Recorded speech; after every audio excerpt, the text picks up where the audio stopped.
Welcome to Cooley Landing! My name is Sarah Witt, and I'm an ecologist with Grassroots Ecology. And I'm Christina Bobea, a project lead with Grassroots. Grassroots Ecology is a non-profit organization that works to engage and educate the public to restore local ecosystems. We involve thousands of volunteers each year in habitat restoration, community science, and urban ecology projects. We also work in education, teaching students from elementary school age through college, both in the classroom and out on field trips. Lastly, we have a native plant nursery, where we cultivate hundreds of different species of California plants, all collected locally from seed. Our organization works at more than 20 locations in San Mateo and Santa Clara counties to restore habitat and monitor water quality. We work as far north as Redwood City, as far south as Los Gatos, as far west as Skyline Boulevard, and as far east as the San Francisco Bay. Cooley Landing is one of our favorite restoration sites due to its unique ecology and history. We are in the historic territory of the Pui-Chin tribe that today forms a part of the Ramaytush Ohlone. Pre-colonialization, this area was rich in species diversity, and the Pui-Chin would come here to hunt fish and birds. They would also cultivate and collect the local plant species for food, medicine, and supplies. In the 1780s, the Pui-Chin were relocated to the Spanish missions of Dolores and Santa Clara. Fortunately, most of the tribe died due to exposure to cold weather, starvation, and European diseases. In the 1850s, an elaborate wharf was built at the end of Bay Road, which is this road here that leads to Cooley Landing.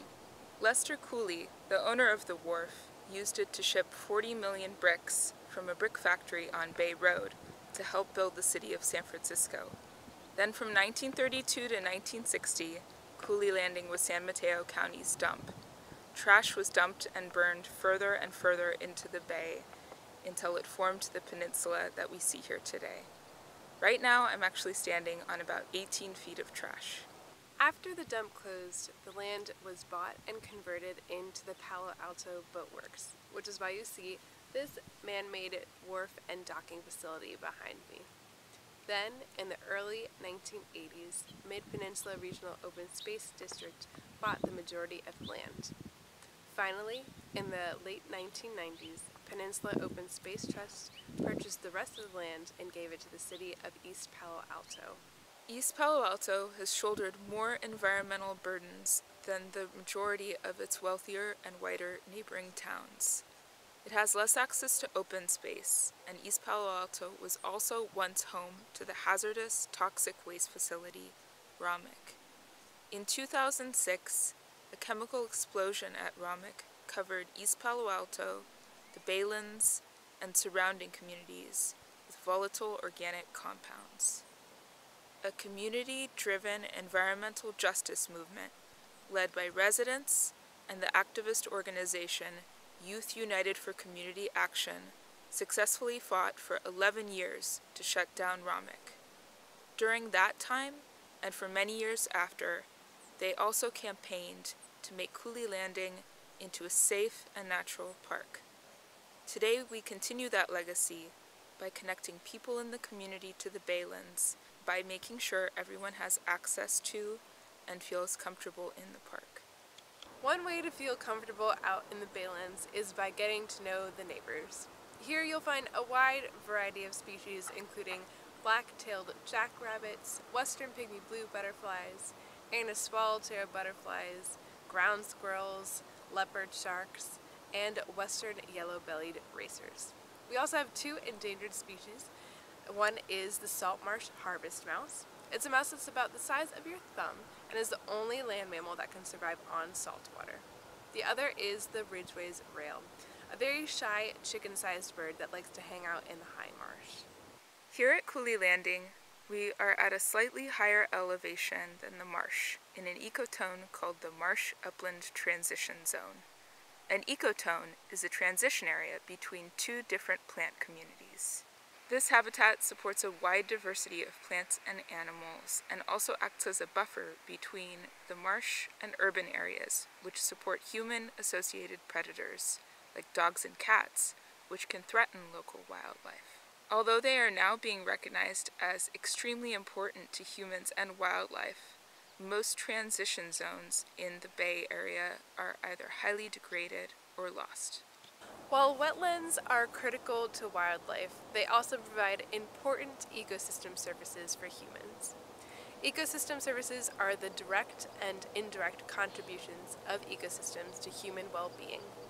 For example, this ecosystem provides us with oxygen to breathe, food for us to eat, and a space for us to recreate in, all contributing to our mental, physical, emotional, and for some people even spiritual well-being. Wetlands also help to protect humans. They act as flood protection by attenuating harsh waves and storing large amounts of water. 1 acre of wetland can store about 1 million gallons of water. Wetlands also protect by acting as a carbon sink, sequestering much more carbon than they release. Not only do they store a significant amount of carbon right now, but as carbon dioxide levels in the atmosphere rise, marshes will actually increase how much carbon they can store. All of these ecosystem services provided by wetlands contribute economic benefits as well. It's estimated that global wetlands are valued at $47 trillion a year. However, we expect that with sea level rise, more than 80% of wetlands in San Mateo County will be lost due to permanent or temporary flooding.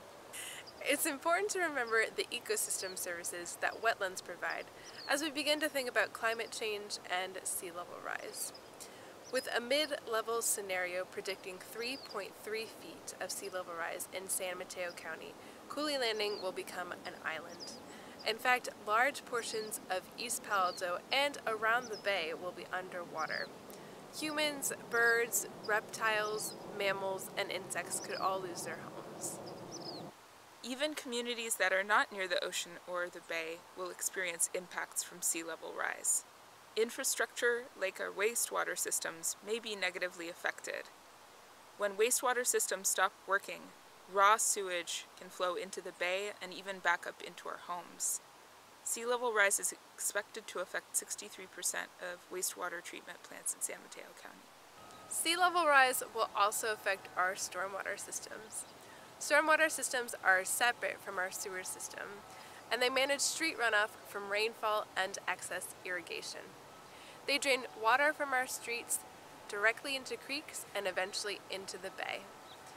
With sea level rise, 22% of our storm drains and 63% of stormwater pump stations will no longer function in a flood, since the flooding will overtake those areas. Our transportation systems are vital to the well-being of our community. Flood damage is expected to impact 6% of rail stations like BART and Caltrain, and 20% of highways, including Highway 101, 92, and Route 1. The San Francisco Airport and the Port of Redwood City are also at risk of flooding. Our energy networks will also be impacted by sea level rise. 67% of power plants and 32% of transmission towers, like the ones you see here, could be exposed due to flooding, leading to community-wide disruption.